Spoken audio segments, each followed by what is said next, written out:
अगर भक्त का भाव सच्चा हो तो प्रभु उसके लिए दौड़े चले आते हैं। और हमारे कान्हा जी तो सिर्फ भाव के भूखे हैं और अपने भक्तों के लिए न जाने कितने ही रूप धरते हैं, जिनका प्रमाण हमारे धार्मिक ग्रंथों में मिलता है। ऐसी ही एक अद्भुत कथा है जब कान्हा ने अपने भक्त के लिए अनोखा कार्य किया। तो चलिए मैं सुनाती हूँ आपको वह कथा। एक बार की बात है, किसी नगर में राजा ने एक मंदिर बनवाया। उस मंदिर में श्री कृष्ण जी की मूर्ति भी लगवाई तथा राजा ने कभी मंदिर में पूजा नहीं की, बल्कि एक पुजारी को पूजा करने के लिए नियुक्त किया। पुजारी कान्हा जी को प्रतिदिन नहलाता और बड़ी ही श्रद्धा भाव से उनकी पूजा करता तथा कान्हा जी को प्रतिदिन एक फूलों की माला भी पहनाता तथा यह माला राजा ही कान्हा जी के लिए भेजा करते थे। तथा जब राजा मंदिर में आते तो पुजारी कान्हा जी की माला उतारकर प्रतिदिन राजा को पहना देते। ऐसा करते करते पुजारी की उम्र बीत चुकी थी। एक दिन किसी वजह से राजा ने माला अपने सेवक के हाथ भिजवा दी तथा यह संदेश पुजारी को भिजवा दिया कि आज वह मंदिर नहीं आएगा और पुजारी उनका इंतजार न करे। इतना कहकर सेवक वहां से चला गया। पुजारी ने हमेशा की तरह कान्हा जी को माला पहनाई, लेकिन आज वह सोचने लगा कि यह माला किसको पहनाई जाए, क्योंकि राजा तो आज आएंगे नहीं।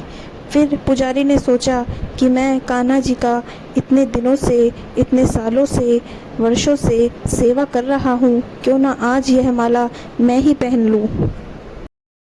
और पुजारी ने सोचा कि मेरी भी उम्र हो चली है, पता नहीं कब क्या हो जाए, इसलिए पुजारी ने वह माला अपने गले में पहन ली।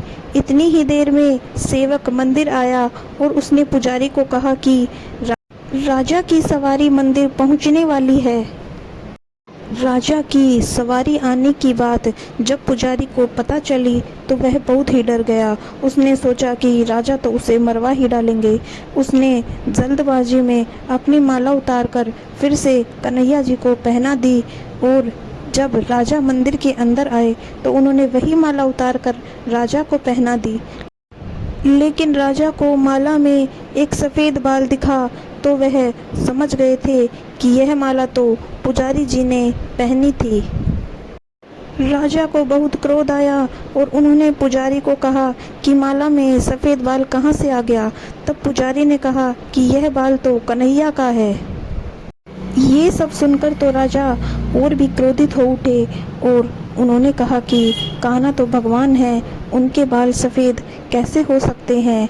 तथा राजा ने कहा कि कल वे श्रृंगार के समय स्वयं आएंगे और देखेंगे कान्हा के बाल सच में सफ़ेद है या पुजारी झूठ बोल रहा है। अगर पुजारी झूठ बोल रहा है तो उसे फांसी दे दी जाएगी।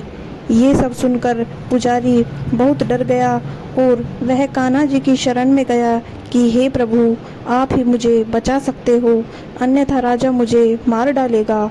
हे प्रभु, मैं आपकी शरण में आया हूँ। मेरी उम्र बीत चुकी है, आपकी पूजा करते करते मैंने झूठ बोला, किंतु मुझे क्षमा करिए प्रभु, मुझसे गलती हो गई, आप मेरा अपराध माफ़ करिए। और इतना कहते कहते पुजारी की आंखें लग गई और सुबह हो चुकी थी तथा राजा भी मंदिर में आ चुके थे तथा राजा ने कहा कि आज वह श्रृंगार स्वयं करेंगे। तथा उन्होंने जब कान्हा जी का मुकुट उतारा तो कान्हा जी के सारे बाल सफ़ेद थे। यह देखकर उनको यकीन नहीं हुआ। उन्हें लगा कि पुजारी ने कान्हा जी के बालों को रंग दिया। राजा ने सोचा कि क्यों न कान्हा जी का एक बाल तोड़कर देख लिया जाए। और जैसे ही राजा ने कान्हा का एक बाल तोड़ा, उनके सर से खून की धारा बहने लगी। यह देखकर राजा भगवान के चरणों में गिरकर माफ़ी मांगने लगा और इतनी ही देर में श्री कृष्ण जी की मूर्ति से आवाज़ आई, हे राजन, तुमने मुझे केवल एक मूर्ति मात्र समझा है, इसलिए आज से मैं तुम्हारे लिए सिर्फ एक मूर्ति ही रहूँगा। तथा पुजारी ने अपनी सच्ची भक्ति और श्रद्धा से मेरी पूजा की तथा दिन रात मेरी सेवा करी।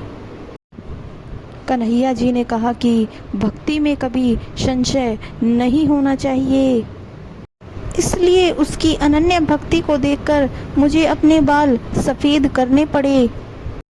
और जो भक्त मुझे सच्चे भाव से पूजते हैं उनकी लाज तो मैं कभी जाने ही नहीं देता। जो भक्त मुझे सच्चा प्रेम करते हैं उनके लिए तो मैं हमेशा दौड़ा चला आता हूँ और उनकी लाज बचाता हूँ, और उनका साथ तो मुझे अवश्य देना ही पड़ता है।